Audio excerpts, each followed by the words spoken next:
Assalamualaikum warahmatullahi wabarakatuh. Bismillahirrahmanirrahim. Aku melihat dalam mimpi ini Presiden Amerika berkunjung ke Israel. Lalu aku berkata pada diriku sendiri, pasti ada sebabnya kunjungan ini dan aku harus mencari tahu alasan kunjungan ini. Aku kemudian mengenakan sepasang jas dan terbang ke Israel dengan menggunakan sebuah mesin terbang yang menyerupai pesawat. Presiden Amerika dan Perdana Menteri Israel berkumpul di sebuah gedung untuk bertemu.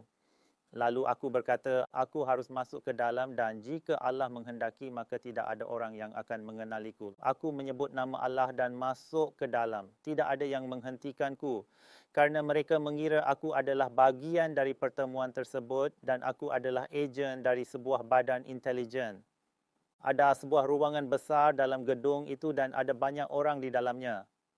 Aku hanya terus memerhatikan Presiden Amerika dan Perdana Menteri Israel. Mereka berdua pergi ke sudut sebuah ruangan yang berdekatan sebuah lemari. Aku mengikuti mereka dan melihat mereka duduk di sana dan mulai berbicara. Aku berkata, aku harus pergi lebih dekat untuk mendengar apa yang mereka bicarakan. Aku tidak berfikir mereka akan mengenaliku kerana belum ada sesiapa pun yang mengenalku. Aku berdiri berdekatan mereka seolah-olah aku sedang mengurus pekerjaanku sendiri. Perdana Menteri Israel mengatakan kepada Presiden Amerika, aku hampir menyiapkan pembangunan kuil rahsia Dajjal dan setelah itu hanya nama Palestina yang akan tersisa dan kita akan memerintah seluruh Timur Tengah. Presiden Amerika kemudiannya menjawab, kita akan menguasai seluruh dunia, tidak hanya di Timur Tengah sahaja. Aku sangat terkejut mendengar rencana itu. Mereka telah pun membangun kuil Dajjal sementara aku tidak menyadarinya. Aku pun keluar dari sana dalam keadaan yang sangat risau dan aku mulai menuju ke Palestina.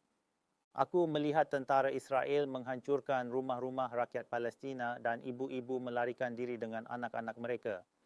Aku menjadi sedih melihat anak-anak kecil itu kerana musibah besar yang menimpa mereka. Aku berkata bagaimana mereka bisa bertahan dan siapa yang akan membantu mereka.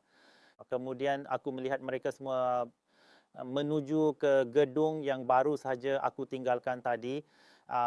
Aku berkata kepada mereka, mengapa kalian pergi ke tempat di mana rencana pembantaian kalian dilakukan? Seorang wanita berkata, ke mana kami akan membawa anak-anak kami ini? Kami tidak punya pilihan yang lain. Mereka mungkin akan membunuh orang dewasa, tapi mereka mungkin akan melepaskan anak-anak kecil. Aku menjadi lebih sedih setelah mendengarkan ini. Aku berkata, orang Israel itu sangat menindas dan kejam dan mereka telah pun membuat rencana untuk menghabisi semua orang. Aku segera naik pesawatku dan pergi mencari kuil Dajjal supaya aku bisa menghancurkannya sebelum kuil itu selesai dibangun. Aku kemudiannya menemukan kuil Dajjal itu. Bangunannya berwarna coklat muda dan ternyata pembangunannya sudah selesai. Setelah melihat ini aku berkata, sesuatu akan terjadi dan sebaiknya aku keluar dari sini. Sebaik sahaja aku berpaling, tiba-tiba terjadi ledakan besar yang menyebabkan badai pasir dan debu mulai menyebar ke mana-mana. Bangunan-bangunan yang besar musnah dan rumah-rumah kaum Muslim mulai mengalami kerusakan yang dahsyat. Aku memikirkan tentang anak-anak itu dan mulai mencari mereka di tengah badai, tetapi badai itu terlalu besar dan dahsyat sekali. Badai itu terlalu dahsyat sehingga cahaya matahari pun tidak dapat mencapai bumi dan suhu bumi juga turun sangat rendah dengan mendadak. Aku melihat para wanita dan anak-anak itu dari jauh. Setelah melihat anak-anak itu, aku berkata, bagaimana mereka bisa bertahan hidup di luar ini dengan kondisi sedingin ini? Aku mencuba yang terbaik untuk menjangkau mereka tetapi tekanan dari badai pasir terlalu kuat sehingga sukar untuk aku menjangkau mereka. Aku merasa tidak berdaya. Tidak ada seorang pun yang datang menolong orang-orang ini dan aku juga tidak ada cara.